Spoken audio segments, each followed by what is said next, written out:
जब एक बच्चा स्कूल जाता है तो उसकी शिक्षा और उसके ज्ञान को देखने के लिए जन्म कुंडली के पंचम भाव को देखते हैं। फिर वो बच्चा बड़ा होता है तो ऑब्वियस सी बात है कि वो प्रेम प्रसंग में आएगा, यानी रिलेशनशिप में आएगा, तो उसके रिलेशनशिप को देखने के लिए भी जन्म कुंडली के पंचम भाव को देखते हैं। फिर वो व्यक्ति और बड़ा होता है तो वो शादी करता है। शादी करने के बाद उसके जो बच्चे होते हैं, संतति होती है, उसके लिए भी जन्म कुंडली के पंचम भाव को देखते हैं। एक ही भाव से अपने जीवन के कई पड़ावों को आप देख सकते हैं। इसके अलावा और भी बहुत सारी चीज़ें हैं, जैसे पंचम भाव से पता चलता है कि आपको फिल्म, मीडिया, टेलीविज़न, इनमें कितना स्कोप यानी कितनी सफलता मिलेगी। पंचम भाव से पता चलता है कि आप एक्चुअल में कितने इंटेलिजेंट हैं। पंचम भाव से पता चलता है कि आपने जो अपने जीवन में अर्निंग की है, यानी कमाई की है, जो आपकी सोर्स ऑफ इनकम है, उसको आप कितना मैनेज करके चलेंगे, वगैरह वगैरह। यानी ये याद रखिए कि जन्म कुंडली का पंचम भाव त्रिकोण के उस एक इंपॉर्टेंट भावों में से एक है जिसके बिना पूरा जीवन अधूरा है। और आज इसी के बारे में बात करने के लिए आए हैं। नमस्कार दोस्तों, मेरा नाम है अनुभव सिंह और आज बात करने वाले हैं जन्म कुंडली के प्रत्येक भाव से कौन कौन सा ग्रह आपके पंचम भाव को देख रहा है, इसके बारे में। ये तो आप जानते ही हैं और मैं अपने पिछले वीडियो में भी बता चुका हूं कि ग्रह जहां बैठता है उससे ज्यादा प्रभाव देता है जहां वो देखता है। और पांचवां घर लग्न, पंचम और त्रिकोण, जो ये एक तराजू होता है, इस तराजू का एक पलड़ा है। इसके बिना, इसके सहयोग के बिना इंसान को उसके जीवन में बहुत ज़्यादा संघर्ष का सामना करना पड़ता है। ये पर्सनली मैंने बहुत सारी जन्म कुंडली में देखा है।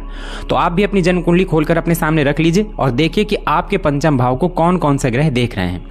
पिछले वीडियो की तरह इस वीडियो में भी मैंने सीक्वेंस चेंज कर दिया है, यानी ज़रूरी नहीं है कि मैं सूर्य के बाद चंद्रमा और उसके बाद मंगल या गुरु के बारे में ही बताऊं। मैं किसी भी एक ग्रह को उठाकर और उसके पंचम भाव के प्रभाव के बारे में हम लोग चर्चा करेंगे।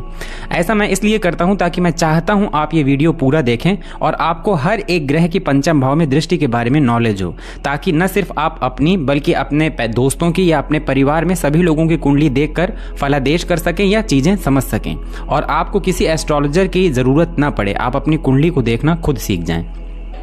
तो चलिए शुरू करते हैं। सबसे पहले अगर बात करें कि जन्म कुंडली में चंद्रमा यानी मून, अगर चंद्रमा को आपकी जन्म कुंडली का पंचम भाव देखना है तो चंद्रमा आपकी जन्म कुंडली के एकादश भाव में होंगे। बिना एकादश भाव में बैठे चंद्रमा पंचम भाव को नहीं देख सकते, क्योंकि चंद्रमा के पास सिर्फ एक ही दृष्टि होती है, सातवीं दृष्टि। इसलिए चंद्रमा एकादश भाव में बैठ के ही पंचम भाव को देख सकते हैं। देखिए, चंद्रमा जो है एक बहुत सॉफ्ट प्लैनेट है। जब पंचम भाव को देखते हैं तो ऐसे बच्चे शुरुआती शिक्षा में बहुत प्रखर बुद्धि के होते हैं। प्रखर बुद्धि का मतलब होता है कि हाईली इंटेलिजेंट। ये वही बच्चे होते हैं जो अपने क्लास में टॉपर होते हैं। इनको चीज़ें ज़्यादा जल्दी समझ में आती हैं। ऐसे लोग बहुत क्रिएटिव होते हैं। उनको पोइट्री लिखना या किसी बुक को लिखना, राइटर हो सकते हैं, बहुत अच्छी आर्ट बना सकते हैं। ऐसे लोग बहुत अच्छे आर्टिस्ट होते हैं। फिल्म, मीडिया वगैरह के क्षेत्र में भी ऐसे लोगों के जो फेशियल एक्सप्रेशन होते हैं वो बहुत अच्छे होते हैं।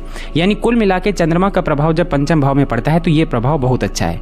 चंद्रमा जब पंचम भाव में दृष्टि डालते हैं तो ज़्यादातर कन्या संतति के लिए कहा गया कि ऐसे लोगों के जो बच्चे होते हैं उसमें जो फीमेल हैं, यानी जो बच्ची का जन्म जो है पहले होता है, यानी पुत्री पहले पैदा होती है, उसके बाद जो है पुत्र का जन्म होता है। लेकिन मैंने पर्सनली जब जन्म कुंडलियों का अध्ययन किया तो पाया कि अगर चंद्रमा जन्म कुंडली के एकादश भाव में मजबूत स्थिति में हो, यानी पूर्णिमा के आसपास के चंद्रमा हो, किसी अच्छे नक्षत्र में हो और फिर वो पंचम भाव को देख रहे हो तो बेटा पैदा होता है, यानी पुत्र संतति प्राप्त होती है। इसके अलावा अगर बात करें तो ऐसे बच्चे जिनकी जन्म कुंडली के एकादश भाव में चंद्रमा हो, ऐसे बच्चे शुरुआती शिक्षा में थोड़े से लापरवाह जरूर देखे गए हैं, लेकिन उनकी बुद्धि बहुत अच्छी होती है। ऐसे लोग हाईली इंटेलिजेंट तो होते ही हैं और अपनी जीवन के हर एक फील्ड में, खास तौर पे इनकम के लिए ऐसे बच्चे मतलब आगे चलकर अपनी बुद्धि से ज़्यादातर बिजनेस में बहुत अच्छा जो है सक्सेस पाते हैं। चंद्रमा जब जन्म कुंडली के एकादश भाव में होते हैं तो क्योंकि चंद्रमा का स्वभाव ही होता है घटना और बढ़ना, तो ऐसे लोगों की लाइफ में जो इनकम होती है वो कभी एक जैसी नहीं रहती। ऐसे लोगों के पास आज अगर 1 रुपए है तो कहिए कल 2 रुपए हो और परसों फिर से 1 रुपए हो और उसके अगले दिन 6 रुपए हो। यानी आय की जो स्थिति होती है वो घटती बढ़ती रहती है।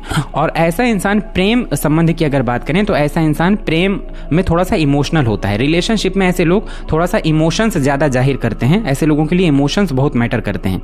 ऐसे लोग प्रेम के लिए कह सकते हैं कि वफादार होते हैं, यानी अपने पार्टनर के लिए धोखा न देना इनकी फितरत में होता है। लेकिन कई बार अगर इनके इमोशंस को संभालने वाला पार्टनर इनको नहीं मिला तब इनका मन जो है वो उचटने लगता है। तो ऑल ओवर रिलेशनशिप के लिए, शिक्षा के लिए ये चंद्रमा बहुत अच्छे हैं और ज्ञान के लिए भी ये चंद्रमा बहुत अच्छे माने जाते हैं। बस इंसान के अंदर थोड़ा सा लापरवाही न हो। अब अगर बात करें चंद्रमा के बाद बुध की, तो बुध भी अगर आपकी जन्म कुंडली के पंचम भाव को देख रहे हैं तो बुध के पास भी केवल एक ही दृष्टि है, सातवीं दृष्टि। अगर बुध को आपके पंचम भाव को देखना है तो उन्हें एकादश भाव में बैठना होगा, यानी एकादश भाव में बैठ के ही बुध जो आपके पंचम भाव को देख सकते हैं। सबसे पहले तो मैं आपको बता दूं कि बुध का जो पंचम भाव में प्रभाव होता है वो कैसा होता है। जिन लोगों का भी बुध अच्छी कंडीशन में एकादश भाव यानी 11वें भाव में बैठा हो, ऐसे लोग हाईली इंटेलिजेंट तो होते ही हैं, मैथ और साइंस जैसे जटिल सब्जेक्ट को भी बहुत आसानी से समझ लेते हैं। ऐसे लोग बहुत ट्रिकी दिमाग के होते हैं, यानी जैसे टिग्नोमेट्री सब्जेक्ट होता है, तो टिग्नोमेट्री सब्जेक्ट सभी लोगों को नहीं आता, वो पूरा सूत्रों में बेस्ड होता है। ऐसे लोग चीज़ों को देखकर बहुत अच्छा मेमोराइज कर लेते हैं। ऐसे लोगों की मेमोरी बहुत शार्प होती है। ऐसे लोगों के भी जो एक्सप्रेशन होते हैं वो बहुत शार्प होते हैं। अगर फिल्म, टेलीविजन, मीडिया इन क्षेत्रों में जुड़ के ऐसा व्यक्ति काम करे तो अपने जीवन में बहुत सफल होता है। बुध अगर एकादश भाव में बैठे हों और अच्छी स्थिति में हो, पंचम भाव में जब उनकी दृष्टि पड़ेगी, ऐसा इंसान बोलने में बहुत चतुर होगा। वो बातों को इस तरह सजा कर बोलेगा, यानी बातें करने का जो उसका लहजा होगा किसी को भी वो अपनी तरफ अट्रैक्ट कर सकता है। ऐसे इंसान को आप स्टेज में खड़ा कर दीजिए और कोई भी टॉपिक दे दीजिए, कह दीजिए बोलना शुरू करो, तो ऐसा इंसान बोलता चला जाएगा। सुनने वालों को लगेगा कि ये इंसान लगता है बहुत अच्छी खासी स्क्रिप्ट राइट करके लाया है, लेकिन उस बंदे ने कोई भी स्क्रिप्ट नहीं तैयार किया, बल्कि वो जो बोल रहा है उसके दिमाग में उसी टाइम पे आ रहा है। यहाँ पर जब बुध बैठते हैं एकादश भाव में, तो बुध को यहाँ पे अति विशिष्ट कारक कहा जाता है, जो आय के लिए बहुत अच्छे हैं। ऐसे लोग अपने जीवन में एक से ज्यादा आय के साधन बनाते हैं और जीवन में बहुत पैसा कमाते हैं। उनके पैसा कमाने के जो जरिया होते हैं वो उनके लाइफ में अलग अलग हो सकते हैं। हो सकता है ऐसे लोग शेयर मार्केट से भी कमा रहे हो, फाइनेंस से भी कमा रहे हो, किसी बिजनेस से भी कमा रहे हो, और हो सकता है साथ में वो कोई जॉब भी कर रहे हो। तो बुध जो यहाँ पे बैठते हैं वो इनकम के लिए बहुत ही ज़्यादा अच्छा रिजल्ट करते हैं। अब बुध की दृष्टि जब पंचम भाव में पड़ेगी तो शिक्षा तो इंसान की बहुत अच्छी होगी, क्योंकि वो इंटेलिजेंट बहुत होगा। ज्ञान के मामले में कहें तो जो व्यक्ति होगा वो खूब ज्ञानवान होगा और इंटेलिजेंट होगा, अपने ज्ञान का सही इस्तेमाल करने वाला होगा, बोलने में बहुत चतुर होगा। प्रेम संबंधों की अगर बात करें यानी रिलेशनशिप की, तो बुध जब पंचम भाव को देखते हैं तो ऐसे लोग जो है प्रेम में भी मतलब अच्छे एक प्रेमी हो सकते हैं। अपना जो भी उनका पार्टनर है उसे धोखा न देना। लेकिन हाँ, बुध जब पंचम भाव को देखते हैं तो ऐसे लोग क्या है बहुत जल्दी किसी की तरफ अट्रैक्ट होते हैं। तो कभी कभी ऐसा होता है कि रिलेशनशिप में बीच में अगर इनका जो है इनके मन मुताबिक इनका पार्टनर इनके हिसाब से नहीं चल रहा, तो हो सकता है कि ये मतलब 100% अपने रिलेशनशिप को न दे पाए। अब बुध जब एकादश भाव में है तो ऐसे इंसान की ये तो नहीं कहा जा सकता कि इनकी फितरत बदलने वाली होती है, लेकिन रिलेशनशिप में कभी कभी ऐसा देखने में आता है कि ऐसे लोग मतलब हट जाते हैं, पीछे हट जाते हैं। अगर रिलेशनशिप उनके मतलब का नहीं चल रहा तो पीछे हट जाते हैं। ऐसे लोग प्रेम संबंध वैसे बहुत अच्छे होते हैं। ऐसे लोगों के भले ही एक प्रेम संबंध करें लेकिन उसे निभाने की पूरी कोशिश करते हैं और वफादार भी होते हैं। तो बुध अगर आपके एकादश भाव में है तो ये आय के लिए भी बहुत अच्छे हैं और 5th हाउस में जो रिजल्ट मिलते हैं उसके लिए भी अच्छे हैं। ज्ञान के लिए भी, संतान के लिए भी। बुध जब संतान भाव को देखते हैं तो संतानोत्पत्ति मतलब बच्चे होने में जनरली कोई प्रॉब्लम नहीं होती। भले ही कन्या संतति हो यानी बच्ची का जन्म हो, पुत्री का जन्म हो, लेकिन कन्या संतति में कोई प्रॉब्लम बुध जो है नहीं देते। अब बुध अगर इधर पे नीच राशि में या पीड़ित होकर बैठ जाएं तो फिर दिक्कत होती है, क्योंकि बुध पीड़ित होकर जब पंचम भाव को देखते हैं तो कई बार कहते हैं कि विकृत संतति होती है, यानी ऐसे कोई अनुवांशिक जो है डिसेबिलिटी आ जाती है बच्चों में, जो गर्भ अवस्था के दौरान ही आ जाती है। प्रेगनेंसी के टाइम पे ही कोई ऐसी प्रॉब्लम आ गई कि जब बच्चे का जन्म हुआ तो उसमें पहले से कोई डिसेबिलिटी हुई। तो अगर बुध यहाँ पर है, नीच राशि में, अंश बल से कमजोर है और बुध के ऊपर भी दूसरे पाप ग्रहों का प्रभाव है, तो थोड़ा सा प्रेगनेंसी टाइम पे पहले से ध्यान रखना चाहिए। अब अगर बात करें सूर्य की, तो देखिए ग्रहों के राजा सूर्य के पास भी केवल एक ही दृष्टि है और वो है 7वीं दृष्टि। सूर्य को एकादश भाव में बैठना होगा अगर सूर्य को पंचम भाव में दृष्टि डालनी है। एकादश भाव में बैठ के सूर्य जब पंचम भाव को देखते हैं तो क्योंकि ये भी शनि की तरह विच्छेद उत्पन्न करते हैं, इसलिए सूर्य जब पंचम यानी 5th हाउस को देखते हैं तो बच्चों यानी संतान प्राप्ति में डिले कर देते हैं। ऐसे लोगों के बच्चे जो हैं वो जनरली आप देखिएगा कि एक टाइम पीरियड के बाद ही होंगे, यानी मान मशक्कत के बाद ही होंगे। सूर्य जिस भाव में दृष्टि डालते हैं, क्योंकि सूर्य में बहुत ज्यादा तेज होता है, बहुत ज्यादा इंटेंसिटी होती है, इसलिए जब भी ये किसी ग्रह भाव में बैठते हैं और भाव को स्पेशली देखते हैं तो वहां पे क्या है ना कि इंटेंसिटी यानी जला देते हैं उस भाव को। अब इसी भाव से गर्भ का भी विचार किया जाता है। तो जिन भी फीमेल्स की जन्म कुंडली में सूर्य एकादश भाव में बैठे हों, खास तौर पे पावरफुल हो के पंचम भाव को देख रहे हो, तो ऐसे जो लेडीज होती हैं उनको एबॉर्शन या फिर मिसकैरेज वाली जो है प्रॉब्लम का सामना करना पड़ सकता है अगर सूर्य बहुत ज्यादा स्ट्रांग है। तो अगर सूर्य एकादश भाव में बैठे हैं तो सबसे पहले तो ये देखिए कि उनकी स्थिति कैसी है, यानी सूर्य जो है कितने पावरफुल हैं। लेकिन ज्ञान के मामले में सूर्य कहीं जो है कोई कमी नहीं छोड़ते। ऐसे लोग हाईली इंटेलिजेंट होते हैं, विद्वान होते हैं, ऐसे लोगों की मेमोरी बहुत अच्छी होती है, दिमाग बहुत अच्छा होता है, ऐसे लोग चीज़ों को आसानी से समझ लेने वाले होते हैं। हायर स्टडीज़ या नॉर्मल स्टडीज़ में भी ऐसे लोग बहुत अच्छे होते हैं अपने सब्जेक्ट में, यानी ऐसे बच्चे पढ़ने में तो कहीं पीछे नहीं हटते। अब सूर्य का प्रभाव जब पंचम भाव में पड़ता है तो रिलेशनशिप में भी कोई दिक्कत नहीं आती। खाली एक ही दिक्कत आती है कि जब सूर्य एकादश भाव में बैठते हैं तो ऐसे लोगों का नेचर हो जाता है कि वो सबसे ऊपर रहना चाहते हैं। सूर्य जब एकादश भाव में बैठते हैं तो ये धन के लिए बहुत अच्छी स्थिति है। यहां तक कि बहुत सारे ज्योतिषकारों ने तो ये भी लिख दिया अपनी किताबों में कि सूर्य अगर एकादश यानी 11वें भाव में हो तो ऐसा इंसान जीरो से हीरो बनता है, करोड़पति अरबपति बनता है। अगर ऐसे इंसान का कोई भी काम पैसों की वजह से रुक रहा है, उसे सुबह पैसे की जरूरत पड़े तो शाम होते होते तक उसके पास पैसे कहीं ना कहीं से आ जाएंगे। ऐसे इंसान को पैसे से रिलेटेड उसकी लाइफ में कभी कोई प्रॉब्लम नहीं होती। और ये भी उन्होंने कहा कि ऐसा इंसान अगर किसी ऐसे परिवार में जन्म ले जहाँ पे खाने पीने के भी लाले पड़े हों तो अपनी मेहनत से वो बहुत ऊंचे लेवल तक जाता है। अब सीधी सी बात है कि इतनी मेहनत करके जो आगे बढ़ते हैं उन लोगों के अंदर एक प्रॉब्लम हो जाती है कि वो किसी का सुन नहीं पाते। तो सूर्य जब एकादश भाव में बैठते हैं तो रिलेशनशिप के मामले में ऐसे लोग अपने पार्टनर के ऊपर हावी रहने की कोशिश करते हैं, यानी वो सोचते हैं कि उनका दर्जा ऊपर हो, जो पार्टनर है वो उससे एक स्टेप नीचे रहे। अब ये चीज़ कभी कभी तो ठीक है, लेकिन कभी कभी ये जो ईगो है, ये ईगो सामने वाले को भी अच्छा नहीं लगता। तो रिलेशनशिप में जब भी कोई दिक्कत आएगी तो सिर्फ यही दिक्कत आएगी इनके ईगो की वजह से। बाकी ऐसे लोगों को कोई दिक्कत आने वाली नहीं है। अपने पार्टनर के लिए बड़े प्रोटेक्टिव होते हैं ये लोग। उनके ऊपर अगर कोई आंच भी आ जाए तो ऐसे लोग उसको खुद हैंडल करने के लिए कोशिश करते हैं। ज्ञानवान होते हैं। और सूर्य जब पंचम भाव को देखते हैं तो भले ही संतति यानी जो संतान है वो डिले जरूर हो जाए, लेकिन होती है और अच्छी होती है। खास तौर में ये भी देखने के लिए आया है कि जिन लोग की कुंडली में सूर्य एकादश यानी 11वें भाव में हो तो उनके बच्चे बहुत इंटेलिजेंट होते हैं, बहुत पंक्चुअल होते हैं, रेगुलर होते हैं, बहुत अच्छा दिमाग होता है और अपनी लाइफ में बहुत सक्सेस होते हैं। 11वें भाव में बैठा सूर्य अगर पंचम भाव को अच्छी स्थिति में देखे तो ऐसे लोग राजनीति में भी बहुत सफल होते हैं, फिल्म, मीडिया, टेलीविजन में भी ऐसे लोग बहुत नाम कमाते हैं, यानी कुल मिला के मशहूर होते हैं। और एक बात आपको बताऊं कि 11वें भाव में बैठा सूर्य व्यक्ति को ऐसा बनाता भी है कि उसका मन ये करता है कि हमको समाज के सभी लोग जाने, हमारा समाज में एक अलग नाम हो। ऐसे लोग समाज के उच्च वर्ग के लोगों के साथ उठना बैठना बहुत पसंद करते हैं। ऐसा इंसान लीडर होगा जन्मजात। देखिएगा आप, इसके अंदर लीडरशिप क्वालिटी होगी। 10 लोगों का कोई समूह हो तो ऐसा जो इंसान होगा वो 10 लोगों को लीड करने वाला होगा। यही रीज़न है कि ऐसा इंसान किसी का ऑर्डर सुनना पसंद नहीं करता।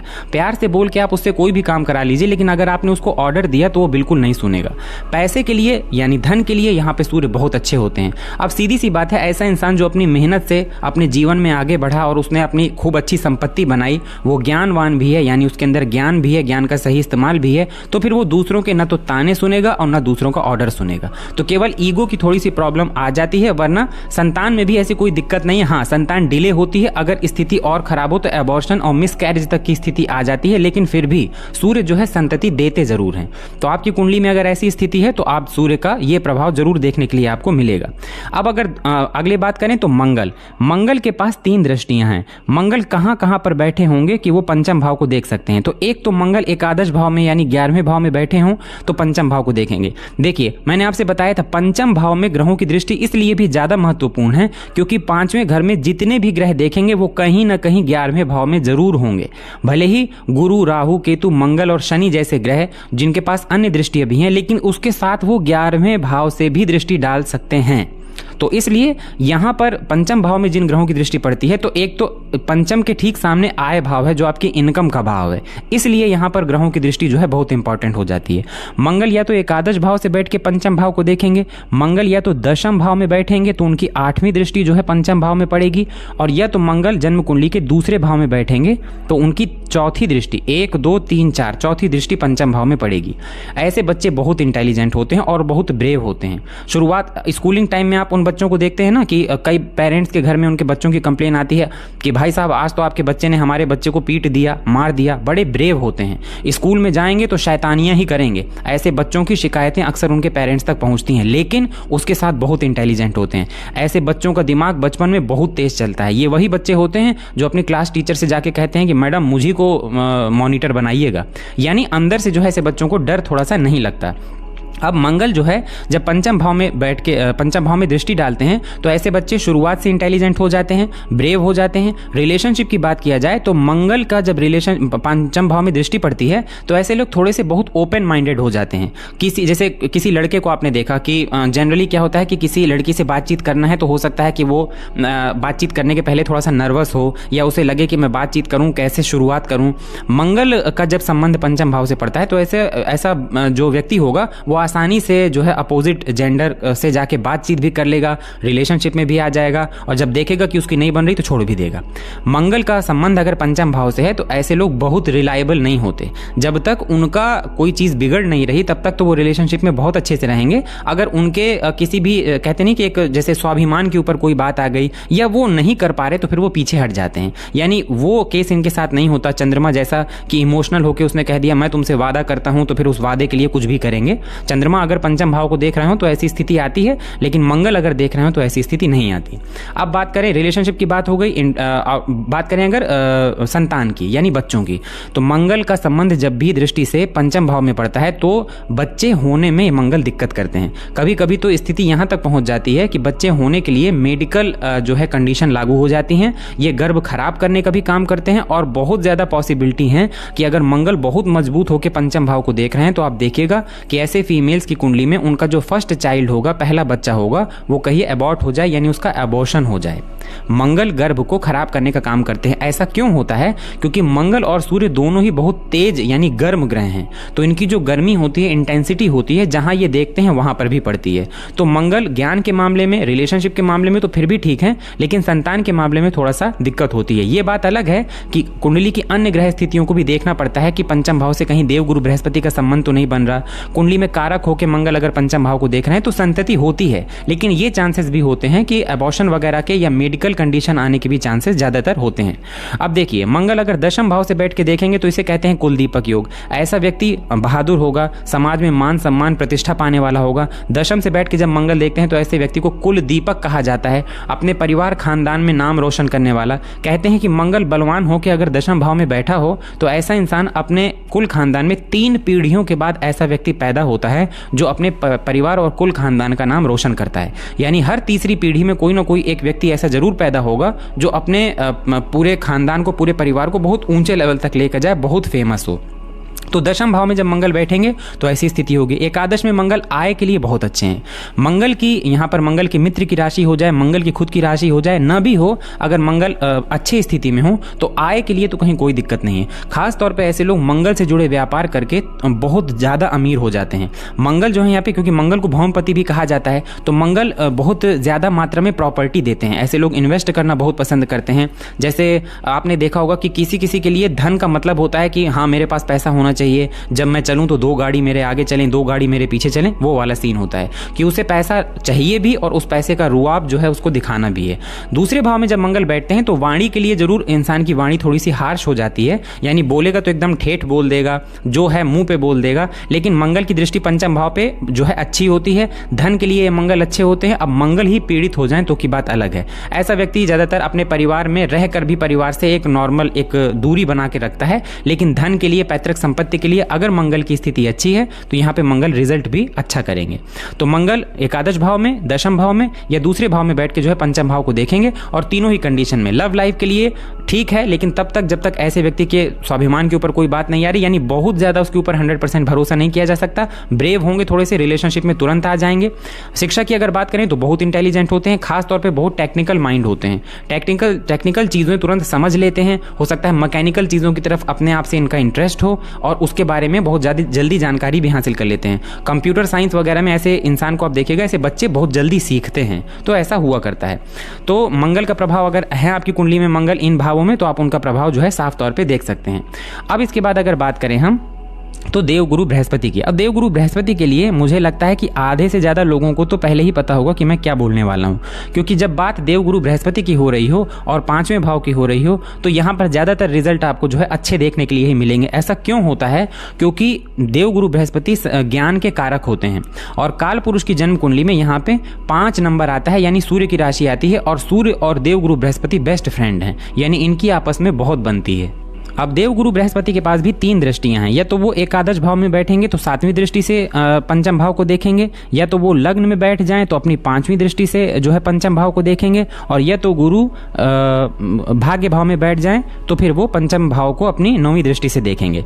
देखिए 5वें भाव के देवगुरु बृहस्पति कारक होते हैं, और देवगुरु बृहस्पति कहीं से भी बैठ के 5वें भाव को देखें, ऐसे व्यक्ति जो होगा बहुत ज़्यादा बुद्धिमान होगा। अब यहाँ पर बुद्धिमान 2 तरह के स्टूडेंट होते हैं, एक होते हैं रट्टाफिकेशन यानी चीज़ों को रट लिया, मेमोराइज कर लिया, एक स्टूडेंट होते हैं जो चीज़ों को समझते हैं। जब भी गुरु का संबंध पंचम भाव से बनेगा तो देखिएगा ऐसा व्यक्ति इंटेलिजेंट तो होगा ही, लेकिन उसकी जो इंटेलिजेंस है वो किसी के सामने शो ऑफ करने वाली नहीं होगी, वो एक्चुअल चीज़ों को समझने के लिए अपना विवेक का इस्तेमाल करने में माहिर होगा। अगर लग्न में बैठ के गुरु पंचम भाव को देख रहे हैं, ऐसे बच्चे शुरुआत से ही पढ़ाई को समझने वाले होते हैं, यानी पढ़ाई में सतत विकास करने वाले, कंसिस्टेंसी से ग्रोथ करने वाले होते हैं। ज्ञान के लिए नो डाउट ये कहा जा सकता है कि ऐसे बच्चे बहुत इंटेलिजेंट होते हैं, चीज़ों को तुरंत सीख लेते हैं और किसी भी चीज़ में तुरंत रम जाते हैं। यह भी कहा जाता है कि गुरु का संबंध जब भी पंचम भाव से बने तो ऐसे इंसान को जब भी वो कोई नई चीज़ सीखता है या जानता है तो उसे ऐसा लगता है कि हम ये चीज़ पहले भी पढ़ चुके हैं, या ये चीज़ हमारे लिए बहुत आसान है। किसी भी टाइप की कोई शिक्षा हो, देवगुरु बृहस्पति का संबंध पंचम भाव से बन रहा है तो देखिएगा ऐसा स्टूडेंट कर ले जाएगा। यानी कभी कभी ऐसा होता है कि व्यक्ति ने बोला कि हमको तो केवल आर्ट में इंटरेस्ट है, हम कॉमर्स नहीं पढ़ सकते, हमें तो केवल कॉमर्स में इंटरेस्ट है, हम साइंस नहीं पढ़ सकते। देवगुरु बृहस्पति का संबंध पंचम भाव से हो, ऐसे बच्चे को आप कुछ भी दे दीजिए, वो हर फील्ड में जो है बेस्ट करके दिखाएगा। रिलेशनशिप के मामले में ऐसे लोगों के ऊपर आप खूब भरोसा कर सकते हैं, क्योंकि ऐसे लोग रिलेशनशिप शुरू करने के पहले ही सामने वाले को भांप लेते हैं। उनको पता होता है कि हम क्या करें। यहाँ पर भी वो अपने विवेक का प्रयोग करते हैं। वो रिलेशनशिप में आने से पहले ये देख लेते हैं कि क्या हमारा रिलेशनशिप लॉन्ग लास्टिंग होगा या नहीं होगा।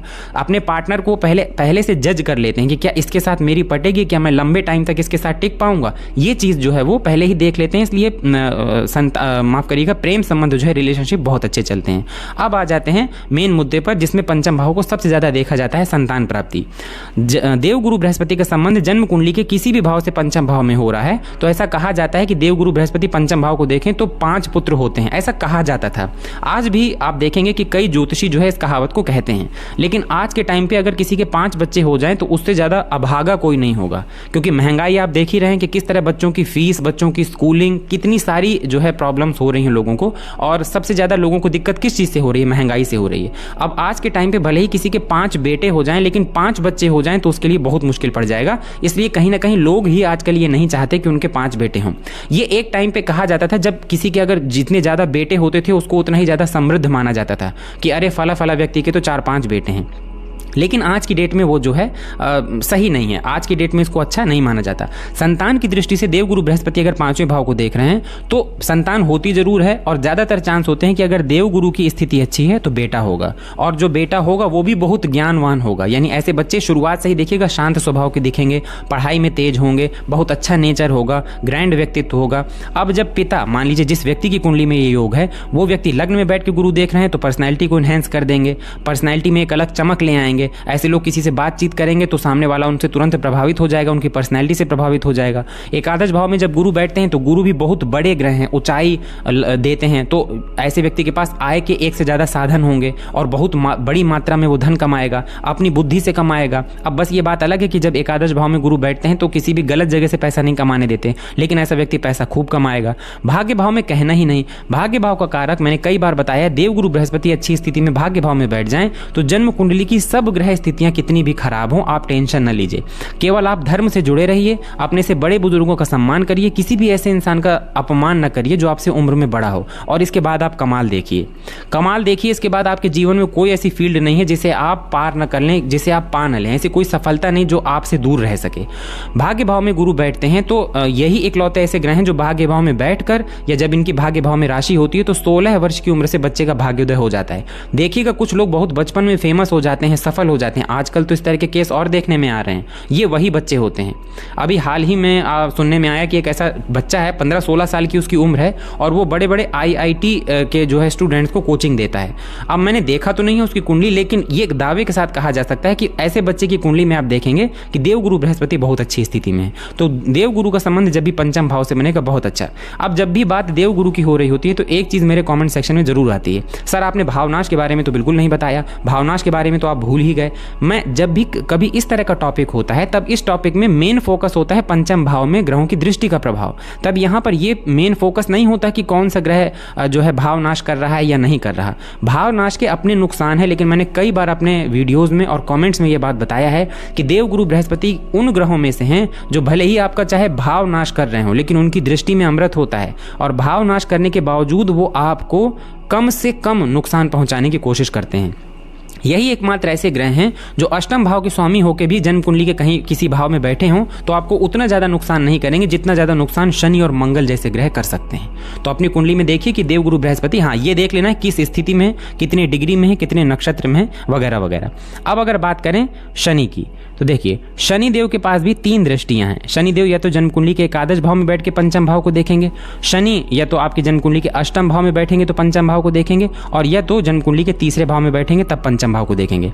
शनि देव की जो दृष्टि होती है ये थोड़ी विच्छेदात्मक होती है। ये जिस भी भाव में दृष्टि डालते हैं वहां के प्रभाव या वहां से जो रिलेटेड खास तौर पे रिश्ते होते हैं उन रिश्तों में एक तनाव ले आते हैं। इसलिए शनि जहां से भी बैठ के पंचम भाव को देखेंगे तो ये संतान में डिले कर देते हैं। कई बार तो संतान प्राप्ति में इतनी ज्यादा दिक्कतें होती हैं कि ना दवा काम आती है ना दुआ काम आती है। यहाँ पर जब शनि बैठते हैं तो यहाँ पे भी मिस कैरेज जैसे वाले केस कई जन्म कुंडली में मैंने खुद देखा है कि शनि अच्छे मजबूत शनि का संबंध पंचम भाव से है, देवगुरु बृहस्पति वगैरह बिगड़ी हुई स्थिति में है तो कई बार जो है संतान ना होना या अगर होना तो गर्भ खराब हो जाना, ये वाली स्थिति यहाँ पर होती है। लेकिन ज्ञान के मामले में शनिदेव खूब ज्ञानी बनाते हैं ऐसे लोगों को। भले ही ऐसे लोग थोड़े से उदासीन टाइप के हो जाएं, शांत रहने वाले हों, कह सकते हैं कि अंतर्मुखी हों, लेकिन फिर भी ऐसे लोग इंटेलिजेंट होते हैं। ऐसे बच्चों की कुंडली में जब शनि पंचम भाव में कहीं से भी देख रहे हो, शुरुआती शिक्षा में देखिएगा बच्चा कहेगा मुझे स्कूल नहीं जाना, स्कूल में मेरा मन नहीं लग रहा। लेकिन एक बार अगर इस बच्चे को आदत डलवा दिया जाए पंक्चुअलिटी की, शनि को पंक्चुअलिटी बहुत पसंद है। जो काम जिस टाइम पे होना चाहिए उस टाइम पे अगर आप कर रहे हैं तो शनि इस चीज को बहुत पसंद करते हैं। जिनका भी शनि जन्म कुंडली में खराब है या उनको लगता है अच्छी स्थिति में नहीं है, ऐसे लोग 2-3 चीजें अपनी सुधार लें तो शनि काफी हद तक अच्छा प्रभाव देने लगते हैं। पहला, समय बर्बाद न करना, दूसरा अपनी चीजों को व्यवस्थित रखना, और तीसरा साफ सफाई से रहना, पंक्चुअल रहना। अगर किसी से कोई मिलने का कोई टाइम दिया या आपको कोई काम किसी टाइम पे करना है, जैसे बचपन में हम लोग को टाइम टेबल बना के सिखाया जाता था कि इस टाइम पे ये सब्जेक्ट पढ़ना है, फिर सोना है, फिर खाना है, उस टाइप, तो शनि जो है अपना अच्छा रिजल्ट देने लगते हैं। बच्चे को एक बार अगर पंक्चुअल बना दिया जाए तो फिर ऐसे ही बच्चे बड़े होकर कोई बहुत बड़े अधिकारी बनते हैं। प्रेम संबंधों की बात की जाए तो शनि जो है थोड़ा सा उदासीनता दे देते हैं। अगर एकादश भाव में बैठे होंगे तो लग्न में अपना दृष्टि डालेंगे तो ऐसा इंसान उदासीन हो जाएगा, अलग थलग रहने वाला, गुमसुम उदास रहने वाला या शांत रहने वाला। बहुत कम ऐसा इंसान खुल के हंसेगा या अपने विचारों को व्यक्त करेगा। तीसरे भाव में शनि बैठते हैं तो यहाँ पर खूब पराक्रमी बना देते हैं, इंसान खूब पराक्रमी होता है। भाग्य के लिए भी शनि की दृष्टि अच्छी होती है क्योंकि देवगुरु बृहस्पति का यहाँ पर घर होता है काल पुरुष में। और अगर बात करें अष्टम भाव की तो अष्टम भाव में भी शनि जब पंचम भाव को देखते हैं, ऐसे स्टूडेंट्स को आप देखिएगा बहुत ज्यादा मेहनत करने के बाद उनको गवर्नमेंट जॉब या प्राइवेट जॉब मिलती है। कई लोगों के मुंह से आप सुनिएगा अगर कुंडली में अष्टम भाव में शनि है तो आपको वो ये कहते हुए जरूर दिखाई देंगे कि सर मुझे बहुत मेहनत लगी इस एग्जाम को क्वालिफाई करने के लिए। जबकि हम सब इस बात को बहुत अच्छे से जानते हैं कि बहुत से ऐसे स्टूडेंट्स होते हैं जो बहुत कम मेहनत करते हैं लेकिन उनको सक्सेस मिल जाती है। ये बात तो आपको माननी पड़ेगी कि अगर इंसान की किस्मत अच्छी हो तो उसे कम प्रयासों में बहुत सफलता मिल जाती है। अगर इंसान की किस्मत खराब हो या ग्रह स्थितियां खराब हो तो उसे वही नॉर्मल सी चीज पाने के लिए बहुत मेहनत करना पड़ता है। अब यहाँ पंचम भाव में जो राशि आती है काल पुरुष की कुंडली में 1, 2, 3, 4, 5 वो आती है सूर्य देव की। सूर्य देव और शनि की आपस में ज्यादा नहीं बनती। शनि जो है वो सूर्य के साथ बैठने पर या सूर्य की राशि में देखने में शनिदेव का मूड खराब हो जाता है। यानी वो चाहते तो हैं कि अच्छा रिजल्ट दे, लेकिन शनि सूर्य की राशि में वो बहुत अच्छा रिजल्ट देते हुए नहीं देखे जाते। कहीं से भी शनि की दृष्टि अगर पंचम भाव में पड़ी है तो ऐसा इंसान व्यवहारिक रूप से बहुत बुद्धिमान हो जाएगा। दुनिया के जो दांव पेच होते हैं, यानी कहते नहीं ठोकर खा के सीखना, ऐसा इंसान ठोकर खा के सीखता है और अपनी लाइफ में खूब आगे बढ़ता है। तो उस दृष्टि से ये बहुत अच्छा है। पंक्चुअल अगर हो जाए वो तो फिर शनि की दृष्टि यहाँ पे बहुत अच्छी होती है। जैसे लाभ भाव में शनि भले ही देरी से देना शुरू करें लेकिन काल पुरुष की कुंडली में यहाँ पे उनकी खुद की राशि आती है। ऐसे लोग लंबी रेस का घोड़ा होते हैं। ऐसे लोग को आप देखिएगा 30 साल तक ऐसे लोगों को इनकम के लिए बहुत जद्दोजहद करनी पड़ेगी। लेकिन ऐसा इंसान जब एक बार बिजनेस, नौकरी, किसी भी चीज से कमाने लगेगा तो आप देखिएगा कि ऐसा इंसान बहुत पैसे कमाएगा, मल्टीपल सोर्स ऑफ इनकम बनाएगा, एक से ज्यादा आय के उसके पास सोर्स होंगे। भले ही उसके पास प्रॉपर्टी कम हो लेकिन रुपए पैसे से ऐसा इंसान खूब मजबूत होगा, बैंक बैलेंस से खूब मजबूत होगा और जो है इंटेलिजेंट तो होगा ही। तो शुरुआती शिक्षा में जरूर दिक्कत करते हैं। रिलेशनशिप में ऐसा इंसान थोड़ा सा उदासीन हो जाता है। और अगर बात करें संतान की तो हाँ डेफिनेटली शनिदेव यहाँ पे संतान प्राप्ति में थोड़ी सी दिक्कत उत्पन्न करते हैं। जिन लोगों को ऐसा लगता है कि शनि जो है पंचम भाव में प्रभाव अच्छा नहीं दे रहा है, तो ऐसे लोगों को फिर अपनी जन्म कुंडली में सूर्य को मजबूत करना चाहिए, क्योंकि काल पुरुष की कुंडली के अनुसार यहाँ पर 5 नंबर आता है जो सिंह राशि है। तो अगर आप सूर्य को बलवान करेंगे तो फिर शनि जो है अच्छा रिजल्ट करने लगते हैं। तो शनि कहाँ से बैठ के देखेंगे, एक तो यहाँ से बैठ के देखेंगे, अष्टम भाव से शनि जो है बैठ के देखेंगे, और तृतीय भाव से बैठ के देखेंगे। तीसरे भाव में बैठ के शनि व्यक्ति को खूब मेहनती बना देते हैं, अष्टम भाव में थोड़ा संघर्ष बढ़ा देते हैं, लेकिन व्यक्ति को जो है कहते नहीं कि तपाकर सोना बनाना, लोहे को तपाकर सोने बनाने वाला काम करते हैं, योग्य बना देते हैं ऐसे इंसान को, फिर सब कुछ दे देते हैं। पराक्रम भाव में बैठते हैं, छोटे भाई बहन या तो होंगे नहीं, अगर होंगे तो हो सकता है उनसे संबंध अच्छा ना हो, लेकिन फिर भी यहाँ बैठ के इंसान को खूब मेहनती बना देते हैं। ऐसा इंसान अपने मेहनत के दम पे लोहा मनवा लेता है, भाग्य को अपने सामने झुका लेता है और अपने जीवन में खूब सफल होता है। एकादश भाव में देखिए सभी ग्रह बहुत अच्छा प्रभाव देते हैं, शनि लेट जरूर देते हैं, लेकिन यहाँ पे शनि जब प्रभाव देने में आ जाते हैं तो व्यक्ति अपने जीवन में खूब सफल होता है। अब बात कर लें अगर शुक्र की, तो शुक्र के पास भी केवल एक ही दृष्टि है और वो है 7वीं दृष्टि। शुक्र भी जब जन्म कुंडली के एकादश भाव में बैठेंगे तो पंचम भाव को देखेंगे। जब शुक्र पंचम भाव को देखते हैं, यहाँ से आपके मैंने बताया ना कि स्टडी और इसके अलावा जो हम इंजॉयमेंट करते हैं ना, हमारे अंदर की जो खुशी होती है वो भी पंचम भाव से देखी जाती है। देखिएगा शनि का संबंध जब भी पंचम भाव से बनेगा, ऐसा इंसान इंजॉय करना भी चाहे तो कर नहीं पाएगा, मूड उसका जो है ना एक जैसा रहेगा, यही कह सकते हैं उदासीन टाइप का हो जाएगा। शुक्र की बात में अलग है, शुक्र जो है जब पंचम भाव को देखते हैं तो कहा जाता है ऐसे लोगों को कि गुलाबी चश्मे से दुनिया को देखना, बहुत इंजॉय करते हैं लाइफ को, घूमना फिरना बहुत पसंद होता है, अच्छे कपड़े पहनना, महंगे कपड़े पहनना, ब्रांडेड कपड़े पहनना, परफ्यूम यूज करना। प्रेम संबंध में भी इसीलिए जब शुक्र की दृष्टि पंचम भाव में पड़ती है तो आप देखिएगा कि कई प्रेम संबंध होने के चांसेस होते हैं। खास तौर पे शुक्र अगर यहाँ पर मिथुन राशि या अन्य जो है स्थिति में मजबूत होकर बैठे हों, नक्षत्र से अच्छे हों, मिथुन राशि में हों, और फिर शुक्र की दृष्टि अगर पंचम भाव में पड़े तो ऐसा इंसान जो है चमक धमक की तरफ बहुत अट्रैक्ट होता है। लेकिन बात करें अगर ज्ञान की, तो आप सोच रहे हो कि शुक्र यहाँ पर बैठ के ज्ञानवान नहीं बनाते, तो ये आपकी भूल है। शुक्र यहाँ पे बैठ के इंसान को हाईली इंटेलिजेंट बनाते हैं। ऐसा इंसान बिल्कुल देवगुरु बृहस्पति जैसे होते हैं, बस फर्क इतना है कि देवगुरु बृहस्पति की दृष्टि जब पंचम भाव में पड़ती है तो पुत्र संतति होने के चांसेस ज्यादा होते हैं। शुक्र जब पंचम भाव को देखते हैं तो कन्या संतति होने के चांसेस ज्यादा हो, यानी हो सकता है बेटी का जन्म पहले हो, लेकिन ऐसा इंसान खूब जो है इंटेलिजेंट होता है। ऐसा व्यक्ति हाई स्टडी में बहुत अच्छा होता है, स्कूलिंग में बहुत अच्छा होता है, यानी बुद्धि में कहीं उसके कोई कमी नहीं होती। हाँ, उसका दिमाग थोड़ा सा खुराफात चीज़ों में भी चलता है। कई बार शुक्र अगर पंचम भाव को देख रहे हो, अन्य ग्रह स्थितियाँ बिगड़ी हुई, तो ऐसे बच्चों को संगति से थोड़ा बचाना पड़ता है। इनकी संगति ऐसी हो जाती है कि हो सकता है संगति में आके थोड़ा सा बिगड़ जाए।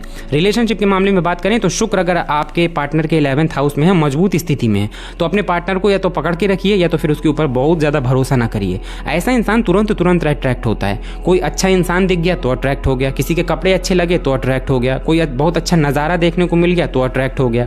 अब जितनी जल्दी ये अट्रैक्ट हुआ उतनी जल्दी इसका अट्रैक्शन खत्म भी होता है। इसने देखा किसी व्यक्ति का, अरे उसके तो कपड़े बहुत अच्छे लग रहे हैं, अट्रैक्ट हो गया, इतना अट्रैक्ट हो गया कि अब उसके दिमाग में वही इंसान चल रहा है। हो सकता है 2 दिन बाद किसी दूसरे के कपड़े पसंद आ जाएं तो उसकी तरफ अट्रैक्ट हो जाए। यानी समझ रहे हैं ना मैं क्या कहना चाह रहा हूँ, कि ऐसे इंसान को बचना चाहिए कि वो मल्टीपल रिलेशनशिप में ना फंसे तो ज़्यादा अच्छा है। अब शुक्र क्योंकि खुद यहाँ पर बैठे हैं तो यहाँ पर लाभ की दृष्टि से बहुत अच्छा है। शुक्र से जुड़े व्यवसाय करके या शुक्र से जुड़े व्यवसाय नहीं भी कर रहा है ऐसा इंसान, तो अपने लाइफ में खूब लग्जरियस लाइफ स्टाइल जीता है। ऐसा इंसान खूब पैसे कमाता है और अपने पैसों को लग्जरी में जो है इन्वेस्ट करना पसंद करता है। उसे लग्जरी बहुत पसंद है, लग्जरियस लाइफ स्टाइल उसको जीनी है, पसंद भी आती है। तो एकादश भाव में शुक्र जो है इस तरह का प्रभाव जो है देते हैं। इंटेलिजेंट तो बनाते ही हैं, शिक्षा भी अच्छी कर देते हैं, प्रेम संबंध में भी ठीक है और संतति के लिए भी ऐसा ठीक है, इनकम के लिए बहुत अच्छा है। बस शुक्र की स्थिति को जो है आपको देख लेना है। वैसे भी यहाँ पे उनके बेस्ट फ्रेंड की राशि आती है काल पुरुष में शनिदेव की, तो यहाँ पर बैठ के शुक्र जो है उनका मूड सही रहता है, यानी जो है अच्छा उनको महसूस होता है। अब देखिए ये जो शब्द मैं इस्तेमाल करता हूँ इसके लिए प्लीज़ आप ऑकवर्ड ना हो जाइएगा। ये शब्द इसलिए मैं इस्तेमाल करता हूँ कि आपको सरल से सरल भाषा में चीज़ें समझ में आ जाएं। अब बात कर लेते हैं राहु की। राहु जन्म कुंडली के एकादश भाव में हो तो अच्छा प्रभाव देते हैं। देखिए राहु भी गुरु की तरह अगर एकादश भाव में हो या फिर लग्न में हो या फिर भाग्य भाव में हो। अब इन्हीं की तरह केतु को भी देखिए, लेकिन मैं केतु को अभी आपको केतु भी सेम चीज़ है कि इन्हीं भावों में बैठ के पंचम भाव को देखेंगे। राहु जब पंचम भाव में देखते हैं तो कहते हैं राहु शनि की तरह अपना फल देते हैं, लेकिन यहाँ पे थोड़ी सी कंडीशन अलग हो जाती है। राहु जब पंचम भाव को देखते हैं ऐसे बच्चे बहुत तेज़ दिमाग के हो जाएंगे। हालांकि उनका दिमाग खुराफात में बहुत तेज चलेगा, लेकिन खुराफाती दिमाग वाले हो जाएंगे, सिचुएशन को हैंडल करने वाले हो जाएंगे, ट्रिकी दिमाग वाले हो जाएंगे। ऐसे लोगों को देखिएगा नेटवर्क, मोबाइल, सॉफ्टवेयर, इन सारे क्षेत्रों में बहुत जल्दी चीज़ें समझ में आने लगेंगी, टेक्नोलॉजी बहुत जल्दी समझ में आने लगेगी। लगेगी। अपने ज्ञान का इस्तेमाल वो सीधा करेगा अपनी आय बढ़ाने के लिए, वो भी ठीक है। संतान प्राप्ति में भी राहु को आप दोष मत दीजिए। अगर राहु अच्छे किसी ग्रह की, शुभ ग्रह की राशि में है और अच्छी डिग्री में है तो राहु जो है यहाँ पे संतान दे भी देते हैं और बहुत अच्छी संतान देते हैं। ज्ञान के मामले में बहुत तेज दिमाग देते हैं, मेमोरी बहुत शार्प होती है। कई बार तो अगर राहु बहुत अच्छी स्थिति में हो, गुरु से अच्छा संबंध हो, तो ऐसे बच्चों को आप देखिएगा कि एक बार कोई चीज़ पढ़ लें तो उसे बहुत लंबे समय तक याद रखते हैं। रिलेशनशिप में जब राहु का प्रभाव रहता है तो ऐसे व्यक्ति के ऊपर बहुत ज़्यादा विश्वास करके मत चलिएगा, क्योंकि राहु जो है वो भ्रम का कारक होता है। मजबूत स्थिति में अगर पंचम भाव को देखेगा और उसका फायदा हुआ तब तो वो व्यक्ति से जुड़ा रहेगा। अगर उसका फायदा नहीं है ऐसे व्यक्ति से, या किसी दूसरे व्यक्ति की तरफ वो अट्रैक्ट हो गया या दूसरे व्यक्ति में उसे ज़्यादा फायदा दिखने लगा, तो फिर वो रिलेशनशिप से पीछे हट जाएगा। नवम भाव में राहु को बहुत अच्छा रिजल्ट देते हुए नहीं कहा गया, लेकिन उनकी दृष्टि पंचम भाव में अच्छी पड़ेगी। उससे कहीं ज़्यादा केतु नवम भाव में बैठ के बहुत अच्छा प्रभाव देते हैं, क्योंकि यहाँ पर देवगुरु बृहस्पति की राशि आती है, केतु यहाँ पर कंफर्टेबल हो जाते हैं। तो केतु का प्रभाव जो है राहु की अपेक्षा भाग्य भाव से ज़्यादा अच्छा जो है पंचम भाव में देखने के लिए आता है। केतु राहु जो है लग्न से बैठ के और एकादश से बैठ के और नवम से बैठ के देखें तो लग्न में अगर राहु बैठते हैं तो यहाँ पर दिक्कत है, क्योंकि राहु जो है वो भ्रम के कारक हैं। लग्न में बैठ के स्वभाव में जो है एक मिस्टीरियसनेस ले आते हैं, ऐसा इंसान चिड़चिड़ा हो जाएगा, क्रोधी हो जाएगा। तो पंचम भाव में राहु के प्रभाव बहुत अच्छे देखने के लिए नहीं मिलेंगे। लेकिन इसके अलावा एकादश या भाग्य भाव में राहु बैठ के ठीक रिजल्ट देते हैं। केतु के साथ भी सेम चीज़ है कि केतु लग्न में बैठ के हो सकता है बहुत अच्छा प्रभाव ना दें, लेकिन केतु के साथ एक समस्या ये भी है, केतु एकादश भाव में बैठ के भी पंचम भाव में बहुत अच्छा रिजल्ट नहीं कर पाते, क्योंकि पंचम भाव में ऑलरेडी राहु होंगे और राहु अगर पंचम भाव में बैठे हैं तो वो सारी चीज़ों को ब्लॉक कर रहे होंगे। फिर भी राहु और केतु के बारे में अगर आपको ज़्यादा जानकारी चाहिए तो आप ये देखिए राहु और केतु किसकी राशि में बैठे हैं। अब मान लीजिए यहाँ पे राहु या केतु शनि की राशि में बैठे हैं, शनि भी बिगड़े हुए हैं, अब उनकी दृष्टि पंचम भाव में पड़ रही है। पंचम भाव में कोई ऐसी राशि है जो उनके दोस्त की नहीं है, यानी शनि के राहु के मतलब की राशि नहीं है, तो फिर यहाँ पे दिक्कत है। अगर कुंडली वृषभ लग्न की है या कुंडली तुला लग्न की है या फिर कुंडली मिथुन लग्न की, शनि से प्रभावित जो है लग्न है, तब फिर राहु का यहाँ पे प्रभाव लग्न से भी अच्छा हो जाएगा, एकादश से भी अच्छा हो जाएगा, भाग्य भाव से भी अच्छा हो जाएगा। तो मैंने आपको बताया ना कि राहु और केतु छाया ग्रह होते हैं, इनका जो ज़्यादा प्रभाव होता है इस बात पर डिपेंड करता है कि ये किसकी राशि में बैठे हैं। जब ये देख लीजिए कि किसकी राशि में बैठे हैं तो ये देखिए जिसकी राशि में बैठे हैं वो कहाँ बैठा है, देवगुरु की क्या स्थिति है, उसके अनुसार आप देख सकते हैं। मान लीजिए देवगुरु की राशि में बैठे हैं तो राहु पूरा प्रभाव देवगुरु जैसा देने लगेंगे, बहुत अच्छे रिजल्ट होंगे। मंगल की राशि में बैठे हैं तो फिर राहु भी यहाँ पे गर्भ को खराब करने का काम करेंगे। ये जिसकी राशि में बैठते हैं उसी के जैसा बनने की कोशिश करते रहते हैं। अब राहु की कहानी, राहु केतु की तो आपको पता होगा ना। याद करिए उस राक्षस के बारे में जिसको अमृत पीना था, उसे शंका हो गई थी, तो उसने क्या किया था, देवता का रूप बनाया था ना, यानी अपना रूप बदला था, भेष बदला था, धोखा दिया था, भ्रम फैलाया था। वही काम तो वो आज भी कर रहा है, यानी वो जो देवता का उसने भेष बनाया था लेकिन देवता था तो नहीं ना। तो ये जिनकी राशि में बैठते हैं उनके जैसा बनने की कोशिश करते हैं। लेकिन एकादश भाव में राहु को मैंने बहुत अच्छे रिजल्ट देता हुआ ऐसे लोगों को मैंने ये भी देखा है कि ऐसे लोग करोड़पति अरबपति तक का सफर बहुत जल्दी तय कर लेते हैं। भाग्य भाव में राहु को उतना अच्छा नहीं माना जाता, लेकिन हाँ केतु के रिजल्ट अच्छे मिलते हैं। राहु और केतु के लिए मैं फिर से आपसे कहूंगा एक बार आप ये देख लीजिए कि किनकी राशि में बैठे हैं, उनकी स्थिति कैसी है। तो वीडियो के कमेंट सेक्शन में कमेंट करके बताइए कि आपकी जन्म कुंडली में कौन कौन सा ग्रह पंचम भाव को देख रहा है, पंचम भाव की क्या स्थिति है, जो ग्रह देख रहा है उसका नक्षत्र क्या है, कितनी डिग्री में है वो, और ये भी बताइए कि आपकी कुंडली में देवगुरु बृहस्पति की क्या स्थिति है। अगर वीडियो अच्छा लगा हो तो वीडियो को लाइक करिएगा। अगर वीडियो में दी गई जानकारी अच्छी लगी हो तो चैनल को सब्सक्राइब करिएगा और बेल आइकन प्लीज दबा दिया करिए, ताकि जब भी कोई नया वीडियो इस चैनल में पोस्ट किया जाए तो उसका नोटिफिकेशन सीधे आप तक पहुंच जाए। मिलते हैं अगले वीडियो में, तब तक के लिए धन्यवाद।